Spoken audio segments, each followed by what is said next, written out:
इसके कई तरीके होते हैं और हर हर आदमी एक अलग अलग तरीका अपनाता है मल्टी बैगर को शेयर्स को पकड़ने के लिए।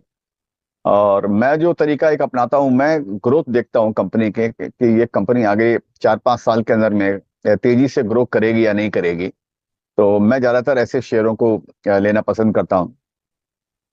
और मैं यूजुअली क्या देखता हूँ, मैं ऐसे कंपनी को पकड़ता हूँ जिनका पुराना कोई ट्रैक रिकॉर्ड रहा रहता है, जिनका रहता है कोई ट्रैक रिकॉर्ड। मैं जनरली नई कंपनियों में इन्वेस्ट नहीं करता हूँ। और मैं ये एक चीज देखता हूँ कि जैसे कोई जैसे एग्जांपल मैंने कई बात पहले भी मैंने दिया है कि समझिए जो एक पुराना एथलीट जिसने कोई अपना बहुत बड़ा कीर्तिमान स्थापित किया है, इसी इसी एथलीट को आप कंपनी की भाषा में समझिए कि कोई एक ऐसी ऐसी कंपनी जो पिछले अपने इकोनॉमिक साइकिल में बहुत कोई तोड़ फोड़ वाला उसने काम किया, बहुत एक बड़ा कीर्तिमान स्थापित किया, और उसके बाद में वो एथलीट समझिए बीमार पड़ जाता है। और और बीमार पड़ जाता है, वो सुस्त होता है। और वो या वो कंपनी में समझिए फिर उसकी डाउनफॉल चालू हो जाता है उस कंपनी के अंदर में, और उसका साइकिल, इकोनॉमिक साइकिल उसका खराब हो जाता है।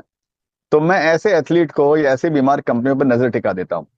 कि इस एथलीट ने अगर एक बार बड़ा कीर्तिमान स्थापित किया है और अभी भी अगर इसमें जोश खत्म अगर नहीं हुआ है और कंपनी टिकी हुई है अभी और अपने अपनी देख रेख कर रहा है,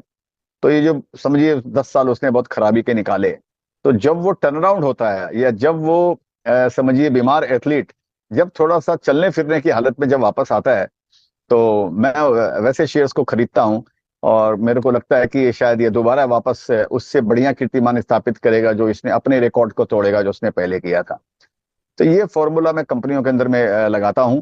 कि हुनर वाली कंपनी जब बीमार पड़ती है तो उस पर नजर टिकाता हूँ, और उसके लिए कभी कभी 2 साल, 5 साल, 7 साल मैं वेट भी करता हूँ कि कब ये वापस दौड़ने के लिए खड़ा होगा। और उस स्थिति में दौड़ने के पहले मैं चेष्टा करता हूँ कि मैं उसमें उसमें इन्वेस्ट करूँ।